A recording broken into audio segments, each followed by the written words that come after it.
Dito kayo kay Ate RC, din sa may labas. At alam ko magandang gagawin ng mga bata ngayon. Nag-practice ba kayo? Yung mga vocal cords nyo? Kaya mamaya, huwag kayong magugulat mga kapatid pag meron. Hindi mo lang po. Amen. Sa magandang umaga po sa ating lahat. Good morning! Amen. Batiin po natin yung mga kapatid natin. Good morning! Kahit wala kang katabi, batiin mo pa rin. Amen. Hallelujah. Purihin po ang Panginoon. Ito po ay huling linggo ng Nobyembre. Napakabilis ng panahon. Ano? Sa isang linggo, December na, mga pinakahihintay na buwan ng mga nagtatrabaho. Yan. At syempre po, bago po matapos yung November, may magse-celebrate po ng kanyang birthday. Si Erica sa November 30. Amen? So, birthday po ni Erica sa November 30. Parang linggo-linggo, sarado ang Riverside. No, maigi naman. Basta sarado po sila ulit. November 30, tapos pag-pray po natin yung mga kapatid natin na merong sakit karamdaman, katulad ni Cassie, may lagnat, may sipon, may ubo. Si Darren, may sugat ang paa. Hindi ko alam kung na paano, sa gym daw yon. At complete recovery po ang panalangin pa rin natin kay Ate Esther. Handa na po ba tayo? Tayo po ay manalangin na. Panginoon, maraming salamat sa umaga na to. Salamat sa lakas, salamat sa buhay. Marami kaming dapat ipagpasalamat sa iyo, Panginoon. Tunay nga, Lord, nawa. Simula pa kanina hanggang sa mga oras na to, ay nabigyan ka namin ng kaluguran kung paano ka namin pinupuri, sinasamba, at kung paano namin iniaalay ang aming mga sarili sa iyo bilang handog na buhay. Naway maging katanggap-tanggap kami, Panginoon, sa iyong banal na harapan, O Diyos. Kaya salamat po sa araw na to. Dalangin namin si Erica na mag-celebrate ng kanyang birthday sa November 30, Panginoon. Patuloy na kumilos ka sa buhay ni Erica. Ikaw, Panginoon, ang maghimala sa buhay niya. Kapag-aral po siya, makuha niya yung mga dapat na magkaroon siya, mga therapy, katulad niyan, Panginoon, we ask for your financial provision. I-bless mo po si Erica, i-bless mo yung mga magulang niya, Panginoon, at patuloy, Panginoon, dalangin namin, Lord, naniniwala kami, Panginoon, na meron kang gagawin sa buhay ni Erica. And thank you for her life sa kanyang kaarawan sa November 30. Maging masaya ang bata na to sa kanyang kaarawan. Ganon din si Cassie na meron pong lagnat, si Paul Ugo. Dalangin namin, Panginoon, na maglaho na, mawala na, ano man yung mga hindi pagagandang nararamdaman ng bata na to sa kanyang katawan, God. We pray for your healing touch right now in Jesus' name. Yung si Darren, Panginoon, na paano man yung sugat sa paa niya, Panginoon, nawa maging mabilis ang paggaling po nito. At si Ate Esther, Lord, we continue to ask for complete recovery, Panginoon, ng opera niya sa kanyang breast, Lord.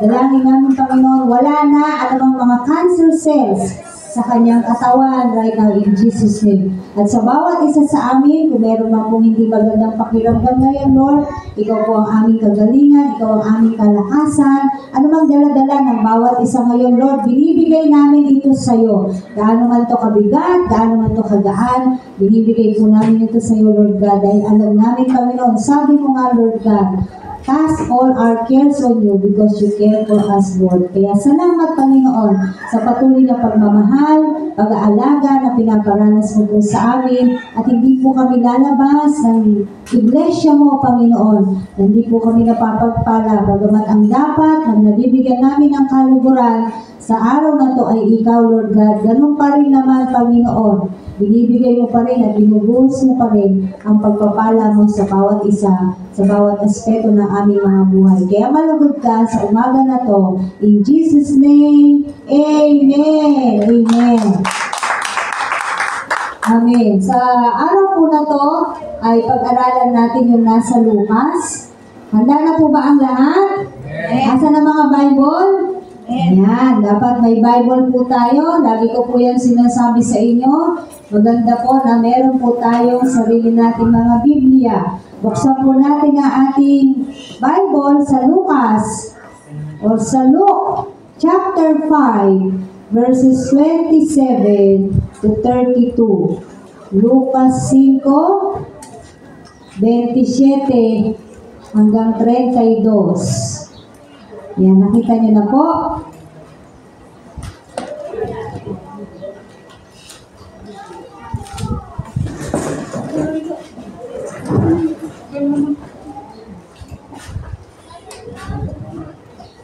Sige po, kung nakita na po natin, basahin po natin.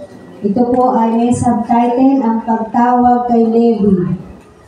Ito po, basahin po natin. Sabayan niyo po ako. Pagkatapos nito'y lumabas si Jesus. Nakita niya ang isang publikano na nagngangalang Levi, nakaupo sa paningilan ng buwis. Sinabi sa kanya ni Jesus, "Sumunod ka sa akin." Tumindig si Levi, iniwan ng lahat at sumunod kay Jesus. Si Jesus ay hinandugan ni Levi ng isang malaking piging sa kanyang bahay. Nakasalo niya roon ang mga publikano at ang iba pang mga tao. Verse 30, nagbulong-bulungan ng mga Pariseo at ang kanilang mga kasamang eskriba. Alam niyo noong pa may marites na eh. Hindi po ba? Sinabi nila sa mga alagad ni Jesus, "Bakit kayo kumakain at umiinom, nakasalo ng mga publikano at ng mga makasalanan?" Verse 31, sinagot siya ni Jesus, "Hindi nangangailangan ng manggagamot ang walang sakit, kundi ang may sakit.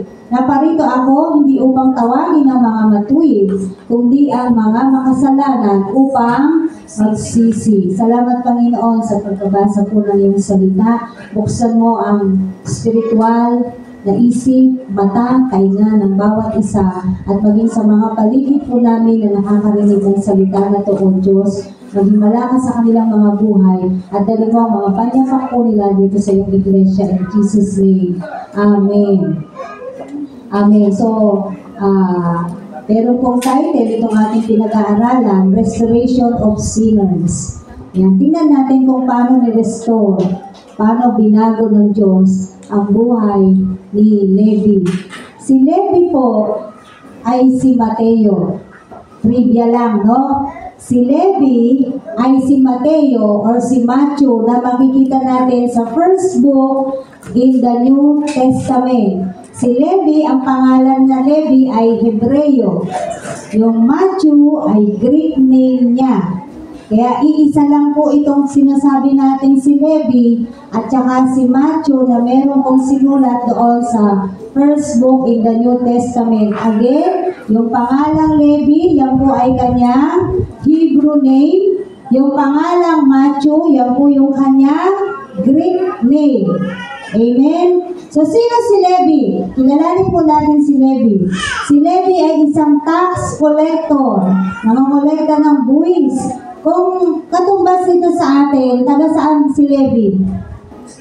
Sa munisipyo, sa lahat no, ng government agencies, may mga buwis naman yan, no? Tax collectors for the Romans who sat at his booth, meron po siyang booth. Kung mapapansin nyo dyan, meron siyang booth along the Sea of Galilee. At ito ang ginagawa ni Levi. Malaya po niyang kuhanin kung magkano yung gusto niyang kuhanin doon sa mga nakokolekta niya na buwis para sa kanyang sarili. So in short, si Levi po ay isang swindler. Ano yung swindler? Sa Tagalog po ng swindler ay manloloko. Sa panahon natin ngayon ay scammer. Yeah, manloloko, magnanakaw. Kumukuha po siya ng pera, ng buwis, ng mga tao, ng mga nagbubuwis. Meron din mga ganyan ngayon, di ba? Kumukuha ng buwis nating mga tao. Maraming ano ngayon, marami palang ano ngayon, Levi, maraming Mateo ngayon. Ngayon, ganun pala si Levi or si Matthew. Bakit siya tinawag ni Jesus? Amen? Bakit po siya tinawag ng ating Panginoong Jesus? Anong gagawin niya kay Levi na isang swindler, na isang scammer, na isang manloloko, na isang magnanakaw? Anong gagawin niya kay Levi? Tinawag ni Jesus si Levi para maging alagad niya. Kung mapapansin po natin, sabi sa kanya ni Jesus, "Sumunod ka sa akin." At anong naging response ni Levi? Tumindig si Levi at sumunod sa ating Panginoong Jesus. Walang dalawang salita, sumunod agad si Levi sa ating Panginoong Jesus. Ngayon ang tanong, bakit si Levi? Manluloko nga ito eh. Amen? Scammer nga eh, swindler nga eh. Tingnan po natin yung aksyon ng ating Panginoong Jesus. Ano yung gusto niya kay Levi? Na isang makasalanan. No? Kung titingnan po natin si Levi, bago siya tinawag ng ating Panginoong Jesus, siya po ay makasalanan dahil swindler nga siya. Sa ginawa po ng ating Panginoong Jesus rito, sa pagtawag niya kay Levi, ito po ay nagde-demonstrate na na lahat ng tao, anumang uri ng tao, ay tinatawag ni Jesus. Amen? So ito po ay nagpapakita na kahit anuman o sino man ang tao, ay meron siyang pag-asa na baguhin ng Diyos. Amen? Nandun po yung pag-ibig, yung compassion ng Diyos sa lahat ng mga tao. Kahit na dito sa katulad ni Levi, na isa pong swindler, na isa pong manloloko, na isa pong magnanakaw. Makikita rin dito na nakitaan ni Jesus ng opportunity itong si Levi na na ma-restore sa pagiging makasalanan niya. Amen? Ganun po tayo nung una. Nung tayo po ay tinawag ng ating Panginoong Jesus, ano nga uli yung kalalagayan natin, katulad ng napag-aralan natin nung nakaraang linggo? Hindi ba tayo rin po ay makasalanan? Hindi ka man manloloko katulad ni Levi, pero makasalanan tayo. Tama? At hindi na po natin iisa-isahin dahil alam na po natin kung ano yung mga pinaggagawa natin, mga kasalanan, no? Kung paano marumi po tayo sa harapan ng ating Diyos. Pero tinawag tayo ng Diyos. So, ganun din po yung ginawa niya kay Levi. Dito po sa verse 32, tignan po natin doon sa verse 32. Dito po magdedwell yung pag-uusapan natin. Sabi ni Jesus, naparito ako, hindi upang tawagin ang mga matuwid, kundi ang mga makasalanan upang magsisi. Sabi niya, di ba, doon sa verse 31, yung nangangailangan ng manggagamot, siya yung pinupuntahan ko. Parang ganyan. Pero kung wala namang sakit, hindi niya na kailangan ng manggagamot. Kaya, kasi kinwestiyon sila ng mga Marites, ng mga Pariseo, ng mga Publikano. Kilala po natin anong klaseng tao yung mga Pariseo, yung mga Publikano. Wala po silang ginawa kundi silipin ang mga alagad ni Kristo at si Jesus mismo sa kanyang mga ginagawa. Bakit hindi sila sumusunod? Kasi mas more on sila doon sa batas ni Moises.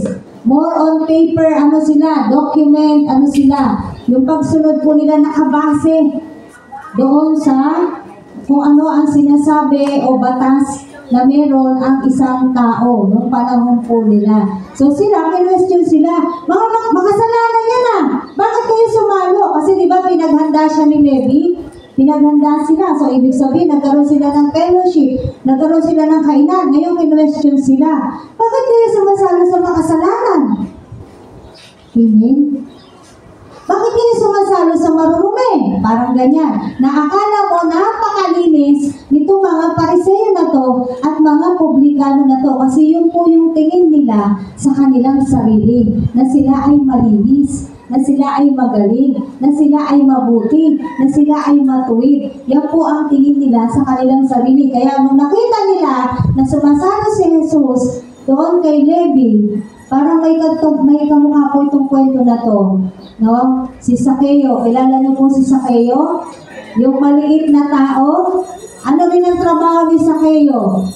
Di ba tax collector din siya? At katulad ni Levi, isa rin po siyang mandarayang tax collector. Kaya nung tinawag siya ni Jesus, nasa taas siya ng puno Bakit po? Maliit po si Sakeo. No? Hindi niya makita si Jesus nung dumadaan, kaya pumalik siya sa puno. Kaya nung tinawag siya ni Jesus, tuwang-tuwa siya. At ang sabi niya, kung ano man yung kinuha ko sa mga tao, version ko na lang po ito, pero yun yung concept. Kung ano yung kinuha ko sa mga tao, ibabalik ko pa ito sa kanila ng higit pa doon sa kinuha ko. Meron agad pagsisisi si Zaccheo. Bakit? Kilala niya si Jesus. Palagay niyo si Levi. Bakit sumunod siya agad kay Jesus? Kasi kilala niya kung sino si Jesus. Amen? Kaya noong sumama sa kanya si Jesus Christ, naghahanda siya agad ng piging na mababasa po natin sa verse 29. Actually, hindi basta piging. Malaking piging na kanilang pinagsalu-saluhan. So makikita po natin dito, sino tinatawag ng Diyos? Yung mga makasalanan na katulad natin dati. Yung mga nawawala ang hinahanap ng Diyos. Luke 19:10. Ano sabi doon? Paalala po ng Panginoon sa atin, bakit siya naparito? Basahin natin, Lucas 19:10. Sabi po rito, nakita niyo na? Amen. Ang sabi po rito, sapagkat naparito ang anak ng tao upang hanapin at iligtas ang naligaw. Amen? To seek and save the lost. So, sino yung mga naliligaw? Sino yung mga nawawala? Yung mga taong makasalanan na katulad ni Levi. So, lahat po ng tao, kaya nga ang pag-i-evangelize natin, wala tayong, ito, mabait to. Di ba? Hindi naman natin sila sinisino eh. Hindi naman natin na pinipili. Ito yung babahaginan natin kasi ito mabait. Ito hindi mabait, hindi natin babahaginan. Madalas nga, hindi natin sila kilala. Pero kailangan natin yung gawin. Bakit? Hinahanap ng Diyos ang mga nawawala. Gagamutin ng Diyos yung mga may sakit. Yung mga nangangailangan ng manggagamot, kailangan nila ng Diyos. Marami ba ang nangangailangan ng Diyos sa panahon natin ngayon? Yes. Marami. Maraming makasalanan ngayon pero hindi nila tanggap na sila ay makasalanan unless na sila po ay tunay na kumilala sa Diyos. Saka lang nila makikilala yung kanilang sarili kung sino ba sila sa harapan ng ating Diyos. Na katulad din natin noon na tayo po ay marumi sa harapan ng ating Diyos. Amen? So sabi nga rito, naparito ako hindi upang tawagin ang mga matuwid. Matuwid na yun eh. Tatawagin mo pa ba yun? Matuwid na yun? No? Maayos na to. Righteous na to. Ano ang inaayos? Yung sira. Yung maayos, hindi niya kailangan ng pag-ayos. Amen po ba? Sabi, kung di ang mga makasalanan, bakit niya tinatawag ang mga makasalanan? Upang magsisi, mag-repent, humingi ng tawad sa ating Diyos at magkaroon ng pagbabago sa kanilang buhay. Kaya nare-restore pa po ang mga tao. May pag-asa pa po na mabago ang mga tao. Sabi po sa Acts 1:8, ito po'y katungkulan nating lahat. Gawa 1:8. Sabi po rito, ngunit bibigyan kayo ng kapangyarihan pagbaba sa inyo ng Espiritu Santo. Tayo po ay meron ng Espiritu Santo. Amen. At kayo'y magiging mga saksi ko sa Jerusalem, sa buong Judea at Samaria, at hanggang sa dulo ng daigdig. Pagbaba ng Espiritu Santo, tayo raw ay gagawing saksi ng ating Panginoong Hesus. Ngayon, meron na po tayong mga Espiritu Santo na nanahan na po sa ating mga buhay, sa ating mga puso. Ano dapat ang ginagawa natin? Sabi ng Diyos, kapag baba ng banal na Espiritu sa inyo, gagawin ko kayo saksi. Saan? Sa Judea, sa Samaria, sa Jerusalem, at sa buong daigdig. Ano yung pupunta tayo doon? Hindi. Hindi po. Maging saksi ka, kapatid, sa sarili mong Judea, Samaria, Jerusalem, sa sarili mong kapaligiran. Maaring yung Judea mo ay yung pamilya mo, yung Samaria mo, doon sa trabaho mo, ang Jerusalem mo ay yung mga kapitbahay mo. Amen po ba? Nagiging saksi po ba tayo dito sa ating kapaligiran, sa mga tao nasa paligid po natin?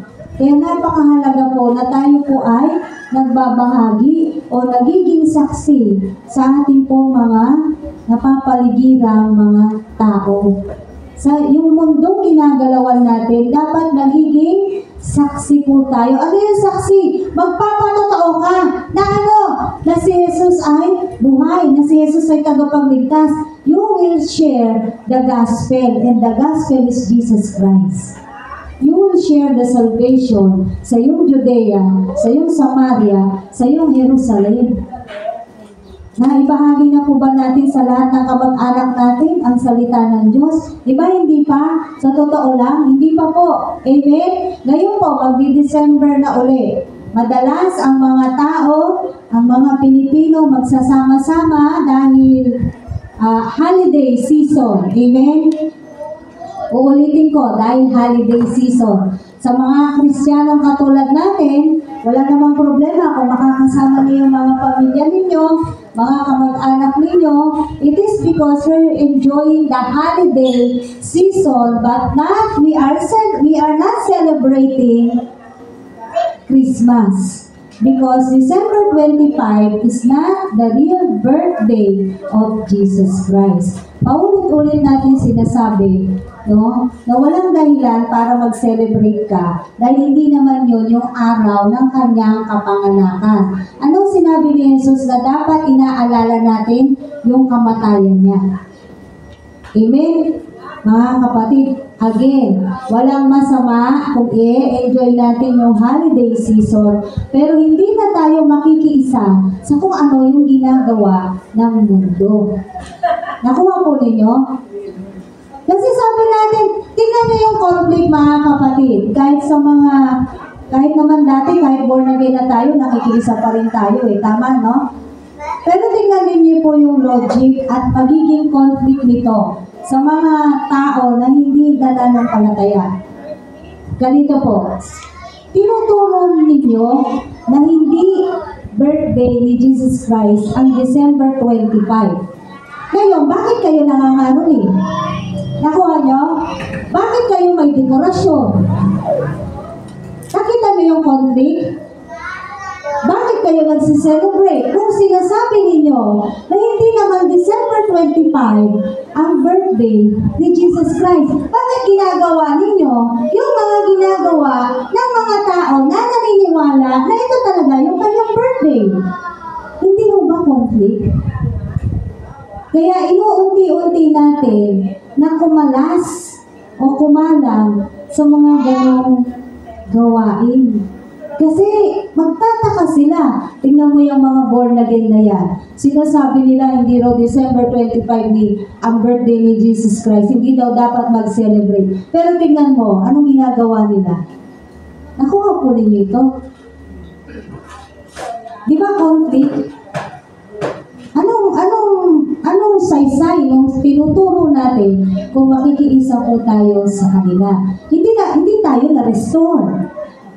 No? Bakit? Kasi yung December 25, ang nagtakda po niyan ay tao. Hindi mismo ang Diyos.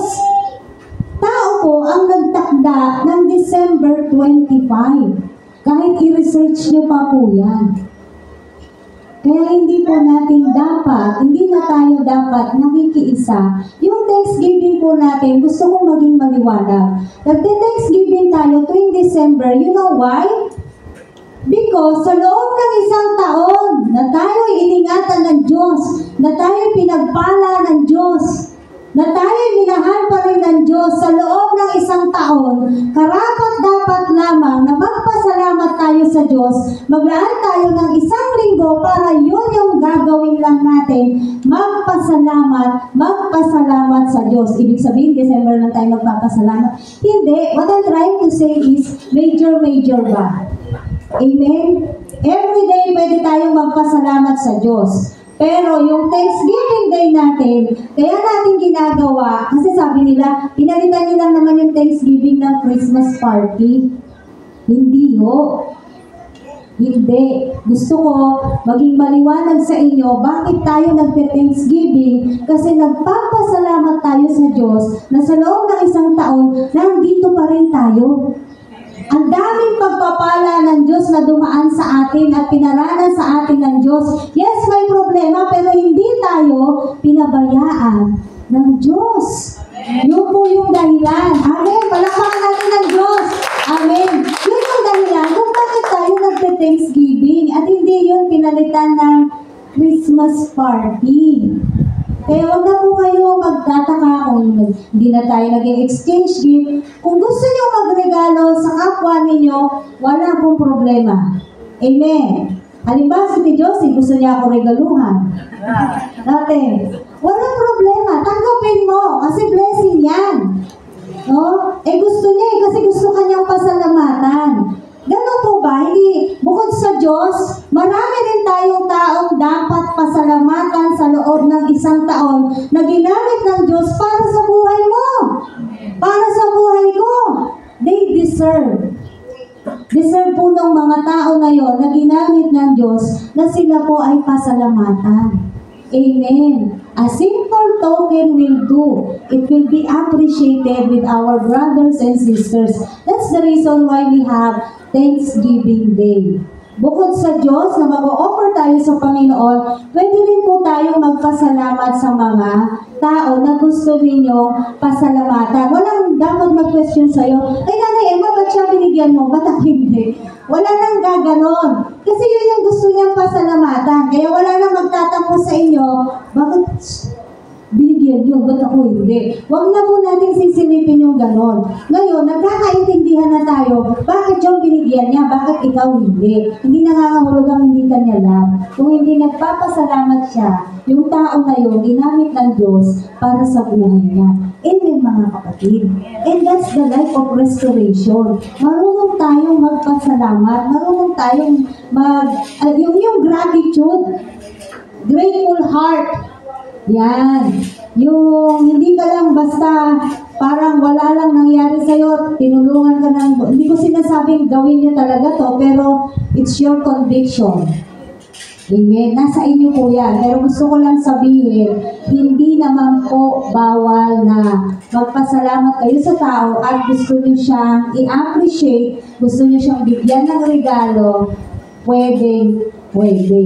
Pero hindi tayo na nag-exchange gift. Dahil hindi na tayo nag-Christmas party. Yun, ginagawa ko lang po maliwanag. Amen. Mga kapatid, maging tunay tayong saksi. Because we are being observed with the people around us. Maging tunay po tayong mga saksi sa mga tao sa paligid natin, sa mga kapitbahayan natin. Amen? Mag-iingat po tayo sa mga ginugusto natin sa mundo na to. Bakit? Kasi ni-restore ka na eh. Tama? Nagsisi ka na eh. Katulad ni Levi, ikaw ngayon ay sa Diyos na. Kumbaga, nandun ka na sa bahagi na pinagaling ka na ng Diyos. Kasi na-encounter mo na ang Diyos, na-encounter mo na yung tunay na manggagamot. Nandito na tayo sa punto ng buhay natin na tayo po ay ni-restore na ng Panginoon. Kaya born again ka na. Remember? 12 questions for Christian. Nandun ang restoration. Amen? Diba? Naituro po yan sa atin. And there are evidences of our salvation na dapat nakikita sa atin. Kung ikaw ay tunay na restored na, merong evidence of salvation na nakikita na po dapat sa ating mga buhay. At isa yun, yung pagiging tunay na saksi natin sa mundo na ginagalawan po natin. Amen. Ngayon, kung may babati sa inyo, Merry Christmas, sabi mo, thank you. Mag-thank you ka, hindi mo siyang bawal. Wag mo siyang gaganunin. Amen? Bawal, hindi kami nag-aano. Hindi. Still say thank you. Kasi naalala ka ng tao. Yun naman yun. Ang tawag naman natin doon, manners.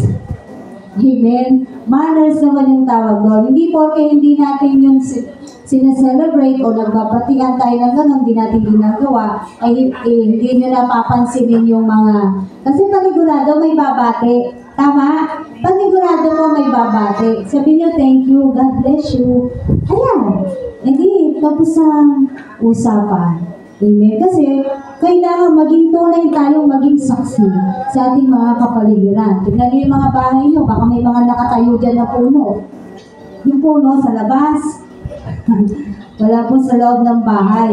Pero maganda siya, di ba? Maganda po siyang tignan. Maraming ilaw, maliwanag. But then again, kung ititrace po natin yung history ng mga yan po ay mga pagan practices.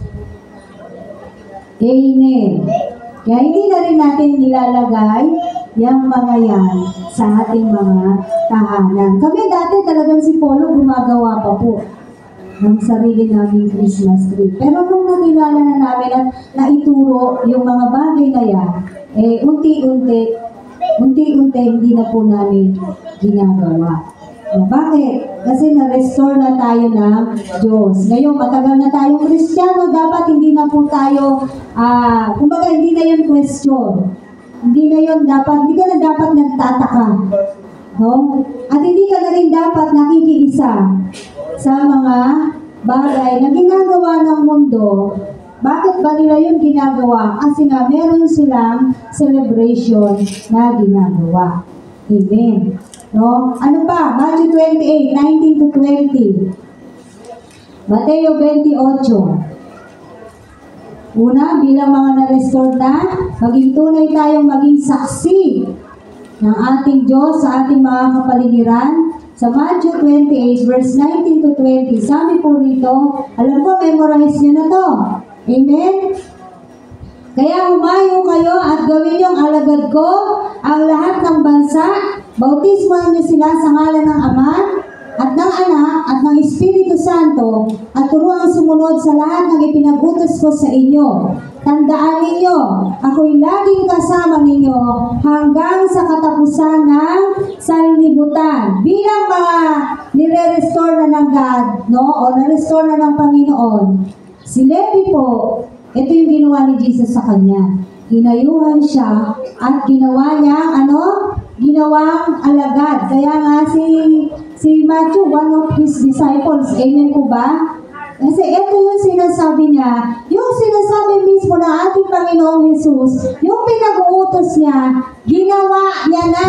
Bago niya ipagawa sa atin, ginawa niya na. Siya na yung naunang gumawa po nito. Humayo siya, ginawa niyang alagad, nagturo po siya, no? Lahat-lahat, kaya nga meron siya. Pero hindi po nangangahulugan na 12 lang ang disciples ni Jesus. Marami po siyang alagad. Meron yung 12, yun na yung pinaka-core niya. Pero marami pong alagad ang ating Panginoong Jesus. Amen? Ang sabi rito, humayo kayo at gawin yung alagad ko ang lahat ng bansa. Kaya patuloy po tayong humahayo. Darating po ang December 14, magkakaroon po tayo ng ating gift giving. As a matter of fact, hindi naman talaga gift giving yun eh. Evangelism po yun. Amen? Evangelism po yun. Gusto lang natin na somehow magpasalamat doon sa mga pupunta talaga dito at makikinig ng salita ng Diyos. Na kahit papano, meron po tayong blessing sa kanila. Amen? Napakasimple lang naman po nung ating nung ating ibibigay actually talaga, no? Kasi kung gift talaga yung ibibigay natin, as in gift, mga 500 plus po talaga dapat yan, di ba? Pero parang token lang naman yung ibibigay natin sa kanila. Ang gusto talaga nating mangyari, ang tanggapin nila yung gospel. Ang tanggapin nila ang ating Panginoon Jesus. Kaya kahit sa ganitong panahon at pagkakataon, tayo po ay gagampan pa rin sa ating tungkulin bilang ni-restore na ng ating Diyos. Kaya bakit maraming activities ng December? Bakit? Kasi marami sa mga mag-aaral at marami sa mga manggagawa nawawalan ng pasok pag December. Kaya sinasamantala natin yung panahon na nandito Pwede nating makatuwang ang mga estudyante at ang mga empleyado. Bakit karamihan ng activities ay December? Amen. Isa rin yun sa dahilan. Kasi kung titignan nyo yung natin, yung bulletin board natin, napakarami po natin gagawin. Sunod-sunod po yan. Actually, after ng camp, magkakaroon tayo dito ng children's party. 21 matatapos ang camp, 22 dapat naka-ready na rito. Kahit nandoon po kami sa DASMA, dapat naka-ready na rito para doon sa mga bata. Nakita po ninyo? Karamihan sa mga mag-aaral, December, walang pasok. Kaya doon natin ginagawa yung mga ibang activities natin na mga posible dahil wala nga pasok. Kaya marami po tayong gagawin ngayong buwan na Disyembre. At una na nga yung sa December 14, yung ating pong evangelism. Yan po ay gaganapin natin ng Sabado, alas 10 ng umaga. Kaya dalangin ko ay meron po tayong, marami po tayong makasama on that day dito sa church, no? Para mag-evangelize po tayo. Amen. At magbabahagi tayo ng salita ng Diyos. Susundin pa rin natin yung sinasabi, yung ating Great Commission na humayo at gawin nating alagad ang lahat ng bansa. Actually, hindi nga tumitigil dun eh. Pag na-train na sila, anong gagawin? Bautismohan nyo sila sa ngalan ng Ama, ng Anak, at ng Espiritu Santo. Pagkatapos nilang mabautismo, hindi pa tapos. Anong gagawin? Turuang sumunod sa lahat ng ipinag-utos ko sa inyo. Nakita po ninyo, hindi siya natatapos dun sa in-evangelize mo, tinraining mo, meron pang mga kasunod yun. Kaya nga yung mga mini-mentor natin, kung may mga inaalagaan po tayo, hindi natin sila basta iniiwan. Kasi ganun yung ginawa ni Jesus Christ. Turuan mo silang sumunod sa lahat ng ipinag-utos ko sa inyo. Masasabi mo ba ngayong kapatid sa sarili mo na obedient ka na sa Lord? Di ba hindi pa? Amen? Tayo pong lahat. Hindi pa natin lubos na masasabi sa harapan ng Diyos, kasi baka tamaan tayo ng kung ano dyan. Baka napakainit, biglang umidlat kung tayo magsisinungaling. Sa harapan ng Diyos, hindi pa talaga tayo lubos na nakasusunod sa lahat ng ipinag-uutos ng Diyos. Minsan nga, namimili lang tayo eh. Tama? Namimili lang tayo ng susundin natin. Kahit sa mga leader, pag hindi type yung leader, hindi ko ito susundin. Kasi hindi ko siya type. No? Minsan, may mga Kristiyano na ganyan po. Pinipili lang kung ano yung gusto niyang sundin. Kung ano gusto niyang gawin, yun yung ginagawa. Eh, nasabi ni Jesus, turuan niyo silang sumunod sa lahat ng ipinag-utos ko sa inyo. Kaya tayo nagtuturuan, mga kapatid. Amen? Kaya buong tiyaga po tayong nagtuturuan, magkakapatid sa pananampalataya. Dahil ito yung nais ng Panginoon sa atin. Bilang tayo po ay ni-restore na. Katulad ng ginawa niya kay Levi. Kasi pagkatapos yung tawagin si Levi or si Mateo, nakita po natin yung pagsunod ni Mateo. Na-restore po si Mateo. Nagsisi siya sa kanyang kasalanan. Bakit nasabi natin nagsisi siya? Wala naman nakasulat. Kasi naging alagad siya ni Kristo. Isa siya sa naging alagad ni Kristo. Amen? Kaya tayo mga kapatid, ano yung una?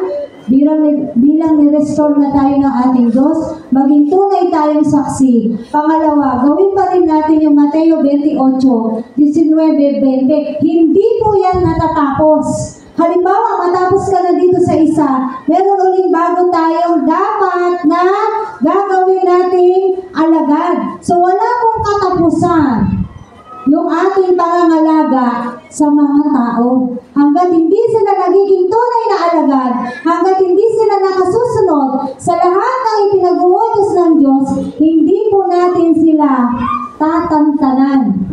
Nakuha po natin to, hindi po natin sila titigilan. Bakit? yun yung sinasabi ni Jesucristo na dapat gagawin natin sa mga taong inaalagaan natin at ginagawa nating alagad. Hindi alagad mo, hindi alagad ko, alagad ni Kristo. Kasi kung ang isang tao ay maging tunay na alagad ni Kristo, susunod na yan. Marunong na yan sumunod at rumispeto kahit sa tao. Naunawaan po natin to. Bakit? Kaakibat ng pagsunod kay Jesus, namumuhay ng tunay sa Panginoong Jesus, binibigay na yung buhay sa Panginoong Jesus, marunong rumispeto yan. Hindi mo na yan tuturuan ng manners.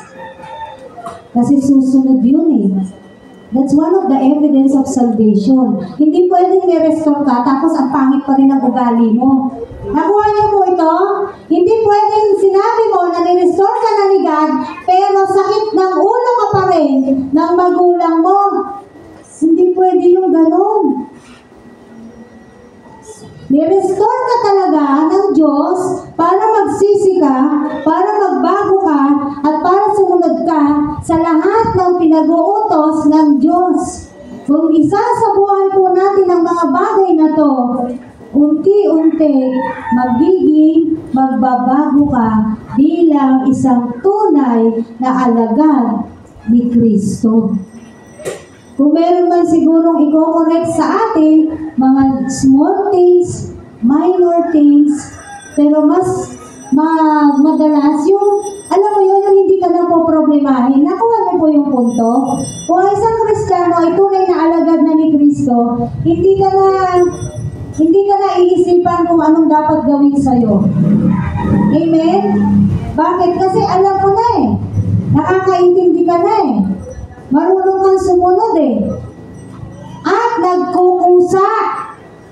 Kahit hindi inuutusan, nagkukusa na ang isang tunay na alagad ni Kristo. Sa panahon po ng New Testament, in the beginning of Acts, wala na si Jesus Christ. Pero nagpatuloy ba yung mga tinuruan niya? Yes. Sumunod ba yung mga tinuruan niya? Yes. Patuloy bang gumawa yung mga tinuruan niya? Yes. Kaya nga nakarating sa Asia yung salita ng Diyos hanggang sa makarating sa atin.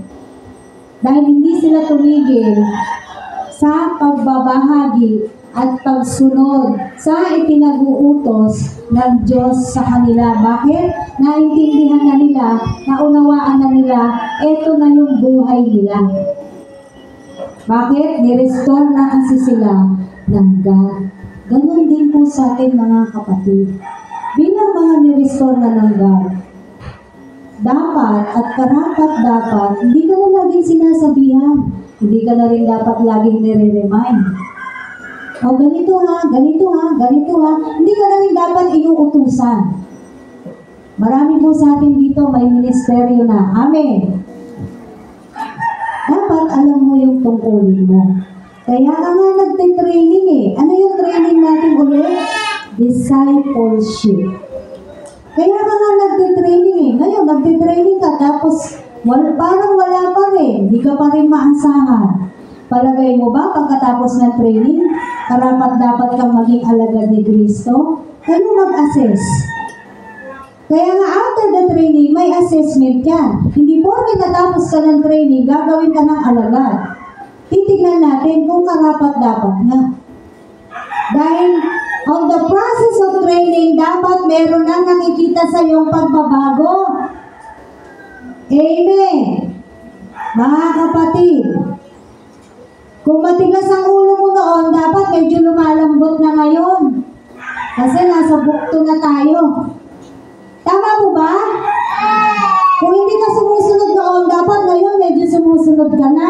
Kung tamad ka noon, dapat ngayon medyo sinisipag ka na. Nakuha niyo po yung punto? Amen? Kaya mga kapatid, gawin pa rin natin ito nasa Mateo 28. Hindi po ito natatapos para sa mga baguhan. Kahit sa mga luma, nakatulad po natin, magpapatuloy ang pagtuturo natin sa mga ipinag-uutos ng Diyos. Bakit? Dahil hindi pa naman lahat nasusunod natin. Kaya kailangan natin magpatuloy sa pagtuturuan dito sa loob ng ating iglesia. Amen, mga kapatid. Nakatulad po ni Levi. Tingnan niyo yung buhay ni Levi ulit. O si Mateo. From swindler to disciple of Jesus Christ. Di ba napakagandang transformation po niya? Mula sa pagiging manloloko, magnanakaw, naging alagad ni Kristo.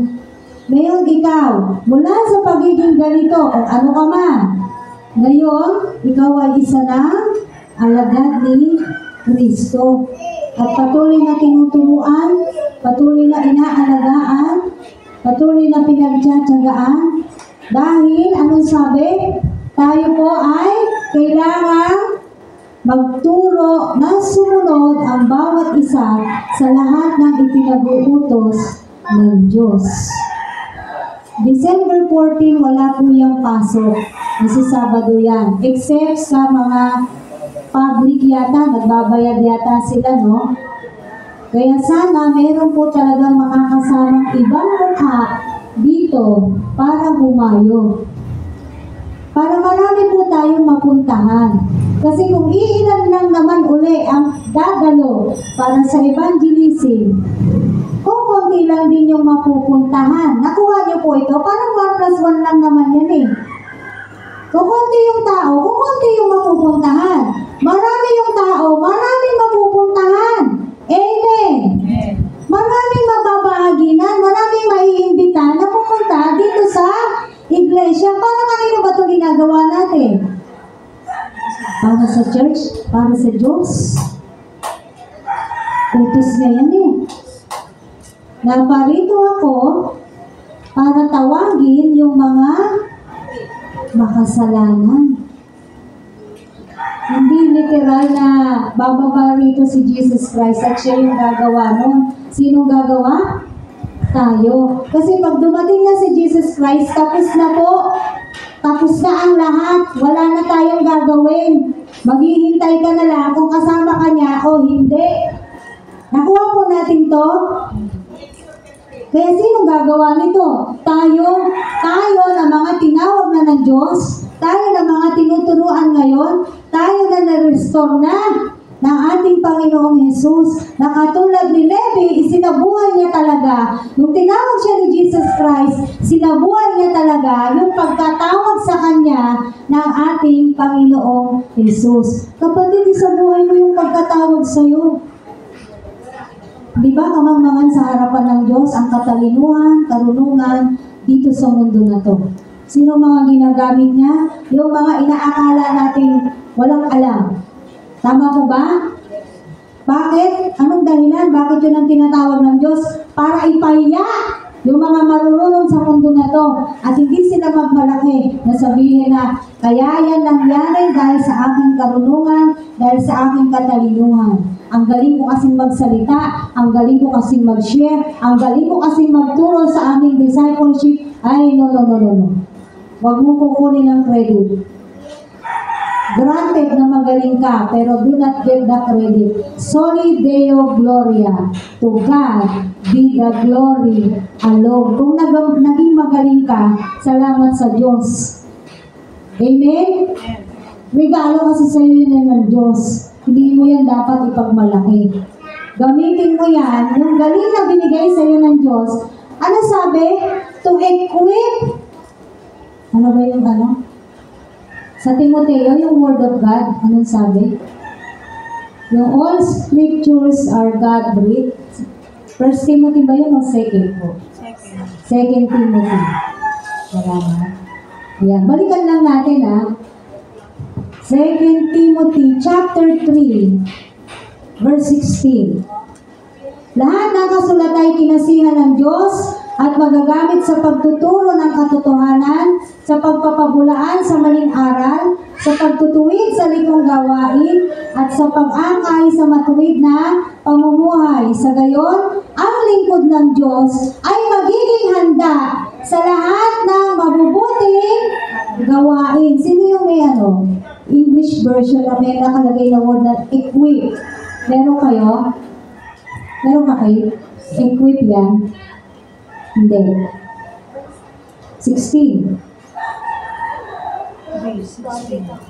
Profitable. NIV version po nakalagay doon to equip. Kasi dito sabi, doon sa verse 17, sa gayon ang lingkod ng Diyos ay magiging handa sa lahat ng mabubuting gawain. Kaya tayo tinuturuan ng salita ng Diyos, nabasa na po natin, para ihanda tayo sa mabubuting gawain. Sa Efeso mababasa po natin, merong magtuturo, amen? Yung mga gifts na binigay ng Diyos, merong magtuturo, merong, ano pa ba yung mga gifts doon? Marami po, no? Ito kay Sister Tess. Basahin ko lang sa inyo, Verse 16, all scripture is God-breathed and is useful for teaching, rebuking, correcting, and training in righteousness, so that the servant of God may be thoroughly equipped for every good work. Ang ganda na sinasabi, thoroughly equipped. Ano sa Tagalog yung equip? Equip sa ganitong gawain. Na magagamit, equip. Ibig sabihin, handa, tinuturuan tayo ng Diyos para maging magaling, maging handa, maging maayos, amen? Kung alin man dun yung equip, yung exact Tagalog niya, no? Sa mabubuting gawain ng Diyos. Ibig sabihin, ang isang manggagawa ng Diyos, hindi gusto ng Diyos sa ang lingkod niya ay walang alam. Nakuha niyo po ito? Ang isang lingkod ng Diyos ay inihahanda ng Diyos para sa mabubuting gawain. Bakit? Pwede kanyang gamitin magturo? Tama? Pwede kanyang gamitin sa labas bilang misyonaryo? Pero hindi kaya gagawin ang hindi ka equipped or hindi ka na-train, hindi ka naturuan. Nakuha po ninyo? No? Dahil gusto ng Diyos, kapag tayo ay gagawa na sa ating kalingkuran sa Diyos, ikaw ay buong husay na gagawa para sa Diyos. Kaya tayo tinitrain para maging equipped. Mamaya nga matignan sa Google, anong Tagalog na salitang equip? No, yung talagang eksaktong Tagalog po niya. Ano na? Angkop. Yan. Salamat. Angkop. Thoroughly equipped. Thoroughly equipped. Angkop na angkop ka doon. Ano ba? Ganito. Bagay na bagay. Kasi doon ka talaga tiniray ng Diyos. Halimbawa, ganito. Pwede ka bang maging mga awit ng sintunan yung boses mo? Di ba? Sa totoo po. Sabi ng iba, hindi, puso naman ang tinitignan ng Diyos. Tama yan. Pero technically, kaya nga may training para ma-equip ka doon sa kalingkuran na gagawin sa'yo ng Diyos. Kailangan bago ka sumalang, hindi ka nasintonado. Nakuha niyo po? Dahil yung ginagawa natin, ang gagawin natin, maglilingkod tayo, yung paglilingkuran natin ay best God. Kaya dapat ang binibigay natin kung ano yung best sa atin. Kaya na tayo pinatuturuan. Sa lahat na ipinag-uutos ko sa inyo, sabi ng Diyos, turuan niyo sila. Kaya naiintindihan niyo po ngayon kung bakit tayo nagte-training, kung bakit kailangan ang lahat ay dumaan sa discipleship training for us to become thoroughly equipped. Ngayon, if you are thoroughly equipped, pwede ka nang pakawalan. Halimbawa, ikaw ay hinasa ng Diyos para maging Bible study leader. Darating ang panahon, magba-Bible study ka, hindi ka na yung, ano ba yung gagawin ko? Ano nga ba ang una? Diba? Hindi ka na gano'n. Bakit? Alam mo na kasi. Nakuha niyo po yung punto? Ang Bible mismo ang nagsasabi sa atin na inihahanda tayo ng Diyos para sa mabubuting gawain para sa Diyos. Hindi para sa not on your own advantage, for God. Balikan mo yung Roma, balikan natin yung Roma. For from Him, through Him, and for Him. Mula sa Kanya, sa pamamagitan niya, at para sa Kanya. Kung ano man yung mula sa Kanya, inaayos sa pamamagitan niya, para maging para sa Kanya. Nakuha niyo po? Amen? Kaya dapat tayo bilang mga papunta na sa pagiging alagad ng Diyos. Tinitrain na maging disciple, alagad ni Kristo, dahil tayo na-restored na. We must be thoroughly equipped kung ano man pong kalikuran ang ibibigay sa atin ng Diyos. Maaaring sabihin ng iba, nung ako'y nag-training na sa ministry na ako, kapatid, kung nangyayari yan, nag-training ka, nasa ministry ka na, but after the training, hindi ka pa rin maasahan, mawawala ka sa ministry na. Hindi po tayo nagdi-discipleship na para lang dumaan tayo talaga sa discipleship. No. What our prayer in SCM is a quality worker. Hindi tayo basta-basta, pwede na yan, sige na. Tama? Lagi ko po itong sinasabi sa inyo. Kasi ang Diyos ayaw niya ng ganon. Sige, sana mo na yan, pwede na yan. Minsan na po tayo nagkamali sa ganyan. Dahil sa kakulangan natin ng manggagawa, kaya nangyayari sa atin, sige, pwede na yan. Parang ganito, pagtyagaan na yan. Wala eh. Yung ginagawa natin para sa Diyos, parang ganito, ang i-offer mo para sa God. Tapos ang i-offer mo may blemish. Kasi sabi mo, pwede na yan, basta makapag-offer.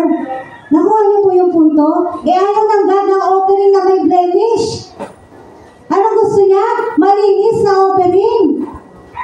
Kaya kahit na nasa ministry na po kayo, but after your training, hindi ka pa rin namin makitaan ng dapat makita sa iyo bilang isang alagad ni Kristo, mawawala ka sa ministry mo. Kaya si Hodang wala nang matira sa ministry. Hindi ko ako nananakot. Kasi anong silbi? Sabi, discipleship training, alagad ni Kristo. Kung matigas ang ulo, nakuha niyo po ito? Kung matigas ang ulo, ano silbi ng training mo? Sayang lang yung panahon, isang taon, pinaglaanan ka, matigas pa rin ang ulo mo, ayaw mo pa rin sumunod. Nasa ng restoration doon? Wala. Kaya kung gusto mo talaga maging alagad ni Kristo, pag-uusayan mo. Kasi yung mga nagtuturo sa inyo, hanggat maaari, pinag-uusay nila. Dahil yun ang sinasabi ko sa kanila palagi. Pag-uusayin natin dahil nagtuturo tayo, dahil yun ang sinasabi ng Diyos, we must be thoroughly equipped. Hindi pa rin nagtuturo. Jen, nagtuturo ko sa'yo salvation eh. Kaya lang, hindi ako sigurado kung ito nga Makikinig ka pa sa akin, Jen? Hindi na. Kung ikaw mismo na nagtuturo, hindi mo alam yung sinasabi mo, napakalabong pakinggan ka nung tuturuan mo. Baka sabihin sa'yo, uwi ka na lang, te. Aral ka muna. Hindi mo naman walang sinasabi mo. Nakuha po natin ito. No? Kaya mga kapatid, nais po ng Diyos na sumunod pa rin tayo. Bakit? Katulad ni Levi or ni Matthew. Sinabuhay niya yung pagkakatawag sa kanya ng Diyos. Sinunod niya po yung Diyos. Ginawa siyang alagad ni Kristo. Nangyari sa buhay ni Levi. Nangyari sa buhay ni Matthew. Yung pagkakatawag sa kanya ng Diyos. Lahat po tayo dito tinawag na ng Diyos. Amen. Kapatid, huwag mo sayangin yung pagkatawag sa iyo ng Diyos. Kasi ang Diyos, mabubuhay kahit wala tayo. Ang Diyos ay Diyos. Hindi tayo pwedeng mabuhay nang wala ang Diyos.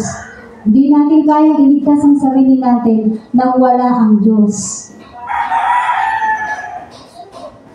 Hindi nga natin matugtungan ng buhay natin kung hindi dahil sa Diyos. Sabi sa Mateo, sino sa inyo makapagdadagdag ng buhay niya sa kakaisip, sa kakapag-alala?